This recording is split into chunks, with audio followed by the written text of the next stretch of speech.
Hello friends, the English planet classes के digital platform पर आपका स्वागत है। आज का जो हमारा टॉपिक रहेगा वो इंग्लिश ग्रामर का सबसे इम्पोर्टेंट टॉपिक है, जिसमें से हम उस टॉपिक का एक पार्ट पढ़ने जा रहे हैं। आज का हमारा टॉपिक रहेगा वर्ब। आज जो टॉपिक अपन पढ़ेंगे वो वर्ब रहेगा।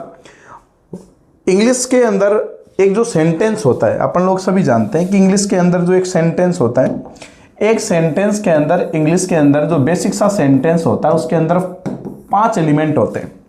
एक इंग्लिश का जो सेंटेंस होता है उसके अंदर 5 एलिमेंट होते हैं और उनमें जो पांचों एलिमेंट में जो पहला एलिमेंट होता है वो सबसे पहला एलिमेंट होता है आपका सब्जेक्ट। दूसरा जो एलिमेंट होता है वो वर्ब होता है और जो आपका थर्ड एलिमेंट होता है वो आपका ऑब्जेक्ट होता है और जो फोर्थ एलिमेंट होता है वो आपका कॉम्प्लीमेंट होता है, कॉम्प्लीमेंट। और जो लास्ट वाला एलिमेंट होता है वो आपका होता है एडवर्बियल्स, वो आपका एडवर्बियल होता है। इन पांचों एलिमेंट्स की सहायता से एक सिंपल सेंटेंस जो है वो फ्रेम होता है। ये 5 सेंटेंस के एक सिंपल सेंटेंस के बेसिक एलिमेंट होते हैं। इनमें से सबसे जो इंपॉर्टेंट अपना एलिमेंट है, सबसे इंपॉर्टेंट एलिमेंट है जिसके बिना सेंटेंस फ्रेम नहीं हो सकता, वो अपना वर्ब है। और आज उसी वर्ब के बारे में अपन थोड़ी सी जानकारी जुटाएंगे। एक वर्ब जो है वो सेंटेंस का सबसे इंपॉर्टेंट एलिमेंट इसलिए होता है क्योंकि बिना वर्ब के हम जो है वो सेंटेंस फ्रेम नहीं कर सकते। वर्ब वास्तव में वर्ब है क्या? वर्ब जो है वो एक सेंटेंस के अंदर क्या काम हो रहा है, सब्जेक्ट द्वारा क्या किया जा रहा है, उस चीज को शो करता है। एक वर्ब जो है वो वास्तव में क्या शो करता है? वो एक्शन को शो करता है। ये एक्शन को दिखाता है वर्ब। वर्ब जो है वो स्टेट को शो करता है, कंडीशन को शो करता है। ठीक है, वर्ब जो है वो सेंटेंस का सबसे इंपॉर्टेंट एलिमेंट इसलिए भी होता है क्योंकि बिना वर्ब के सेंटेंस फ्रेम नहीं होता है। और वास्तव में एक सेंटेंस के अंदर सब्जेक्ट और वर्ब का आपस में क्या होता है? एग्रीमेंट होता है।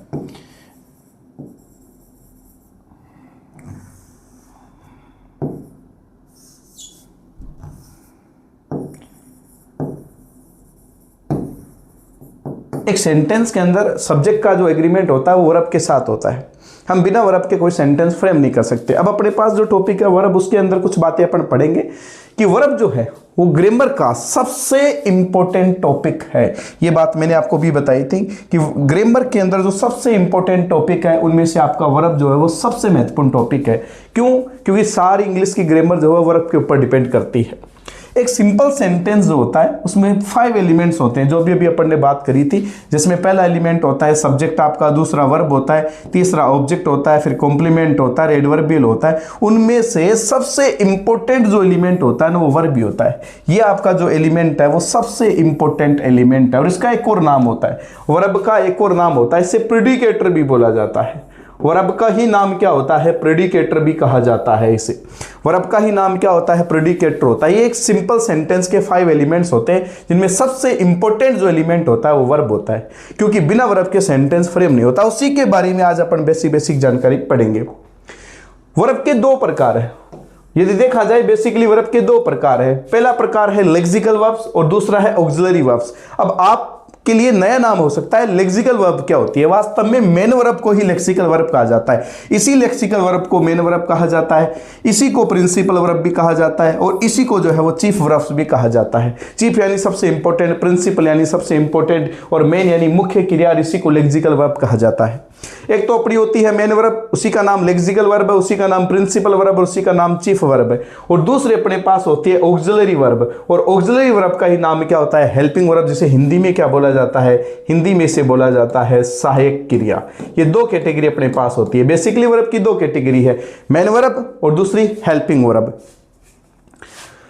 आज अपन जो पढ़ेंगे वो लेक्सिकल वर्ब पढ़ेंगे। लेक्सिकल वर्ब यानी मेन वर्ब पढ़ेंगे। इसी को अपन क्या कह सकते हैं? मेन वर्ब कह सकते हैं। आज हम मेन वर्ब की 2 कैटेगरी पढ़ेंगे कि मेन वर्ब के भी 2 प्रकार है।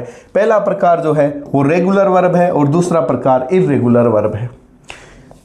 मेन वर्ब के अंदर 2 प्रकार है। पहला प्रकार है रेगुलर वर्ब, दूसरा है इर्रेगुलर वर्ब। अब अपन को ये करना है कि ढंग से समझना है कि इनमें से कौन सी रेगुलर वर्ब है और कौन सी इर्रेगुलर वर्ब है। बड़े ध्यान से समझने की बात है। अपन इंग्लिश में ये पढ़ के आते हैं कि वर्ब की फॉर्म जो होती है वो फर्स्ट फॉर्म, सेकंड फॉर्म और थर्ड फॉर्म होती है। ये वर्ब के वास्तव में नाम नहीं है, ये वर्ब के टेक्निकल नाम नहीं है, ये तो अपन ने काम चलाने की दृष्टि से इनके नाम बना लिए। इस फर्स्ट फॉर्म को नाम, इसका नाम होता है ऑथेंटिक नाम होता है इसका, इसको बोलते हैं प्रेजेंट फॉर्म, इसको बोला जाता है प्रेजेंट फॉर्म और इसको बोलते हैं पास्ट फॉर्म, जो सेकंड फॉर्म अपन बोलते हैं उसको बोलते हैं पास्ट फॉर्म, और जो थर्ड फॉर्म होती है उसे पास्ट पार्टिसिपल कहा जाता है। आपको ये चीजें ध्यान रखनी है। ये अपनी प्रेजेंट फॉर्म हो गई, पास्ट फॉर्म हो गई, और थर्ड फॉर्म को पास्ट पार्टिसिपल कहा जाता है। ये चीज भी आपको ध्यान रखनी है। लेक्सिकल वर्ब के अंदर दो कैटेगरी पढ़ेंगे, रेगुलर वर्ब और इनरेगुलर वर्ब। अब मेरा आपसे क्वेश्चन ये है कि रेगुलर और इनरेगुलर जो है वो कौन सी वर्ब के पार्ट है, ऑक्सिलरी वर्ब के पार्ट है या लेक्सिकल वर्ब के पार्ट है? तो आपका आंसर होगा लेक्सिकल वर्ब के पार्ट है। लेक्सिकल वर्ब का दूसरा नाम बताओ तो इसी का नाम प्रिंसिपल वर्ब है, इसी का नाम चीफ वर्ब है, इसी का नाम मेन वर्ब है, और ऑक्सिलरी वर्ब को ही हेल्पिंग वर्ब कहा जाता है। और अपन जो पढ़ रहे हैं वो लेक्सिकल वर्ब यानी मेन वर्ब पढ़ रहे हैं। अब एक और बात आपको जो समझने की है वो बात ये है कि सर आपने ये बताया कि एक तो हेल्पिंग वर्ब होती है और एक होती है अपनी पास मेन वर्ब होती है। इन दोनों में एक बहुत काम का डिफरेंस आप याद रखना कि हेल्पिंग वर्ब जो होती है वो क्लोज्ड क्लास कैटेगरी से बिलोंग करती है।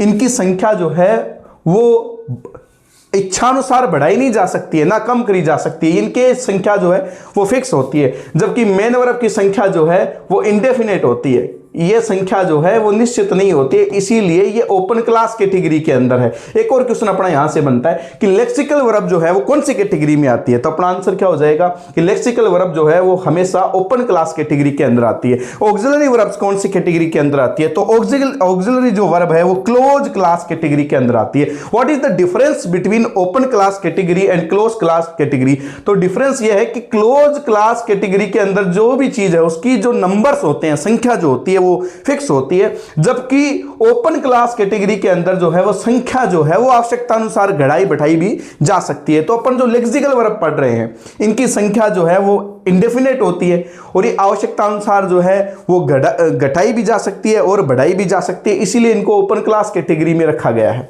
फॉर एग्जांपल आपने नाम सुना होगा noun pronoun, part of speech सुना होगा, उसी में कैटेगरी चलती है कि open class category, close class category. जैसे नाउन होता है, नाउन आपको पता है कि किसी का भी नाम, इंडिविजुअल का नाम जो है वो क्या होता है, नाउन होता है। तो ओपन क्लास कैटेगरी से बिलोंग करने वाला वर्ड है, नई नई चीजें आती रहती है, उनका नया नया नाम होता रहता है। उसी और अपन दूसरा टॉपिक अपना चलता है प्रोनाउन। प्रोनाउन कौन सी कैटेगरी में है? क्लोज क्लास कैटेगरी में है, क्योंकि उनकी संख्या बढ़ाई नहीं जा सकती है, घटाई नहीं जा सकती है।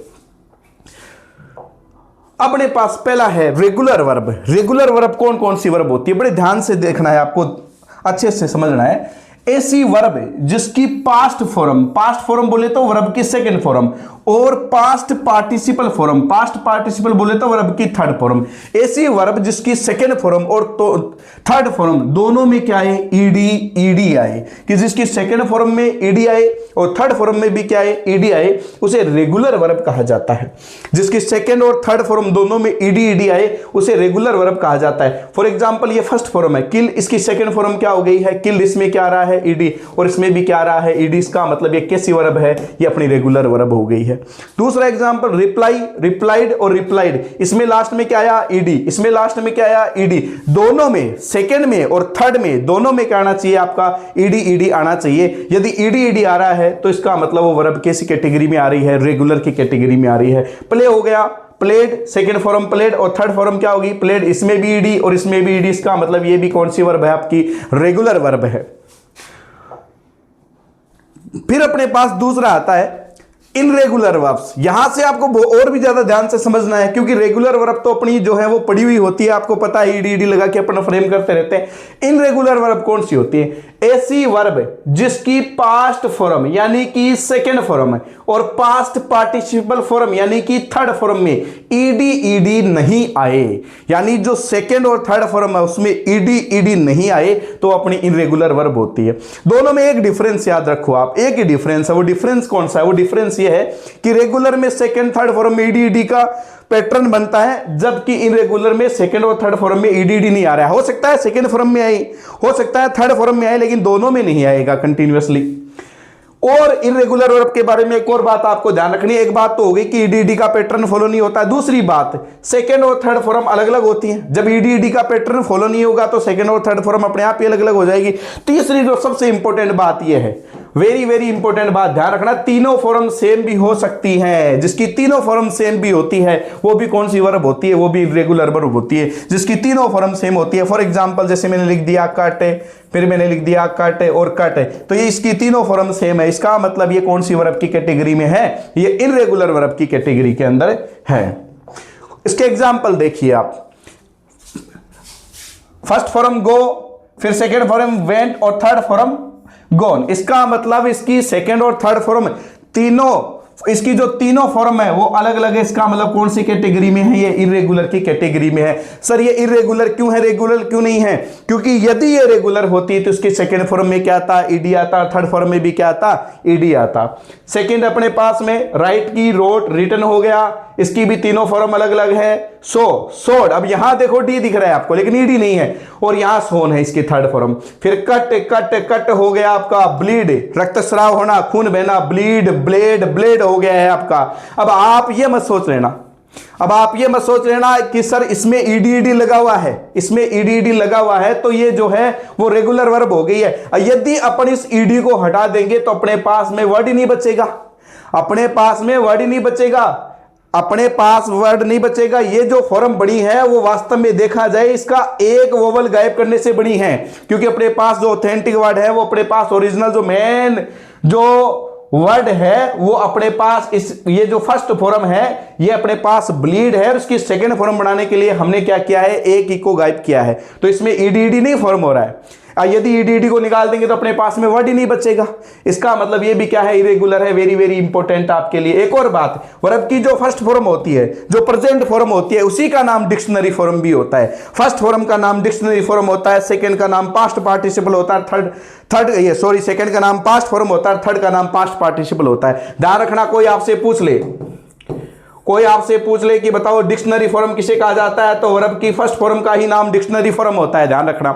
आगे दे रखा है रीड। अब बड़े ध्यान से, वेरी वेरी इंपॉर्टेंट, जितनी भी ऐसी वर्ब हैं जिनकी तीनों फॉर्म सेम है, उसमें से एकमात्र यही वर्ब है जिसका तीनों फॉर्म सेम है लेकिन उसका प्रोनंसिएशन अलग है, उसका उच्चारण अलग है। इसका प्रोनंसिएशन क्या है, इसका प्रोनंसिएशन है रीड, और सेकेंड फॉर्म में इसका प्रोनंसिएशन क्या होता है, रेड होता है, और थर्ड फॉर्म में इसका प्रोनंसिएशन क्या होता है, रेड होता है। ठीक है, आगे है आपके पास हैंग, हंग और हंग। ये इसका मतलब वेरी वेरी इंपॉर्टेंट है। हंग का मतलब होता है टांगना, ठीक है।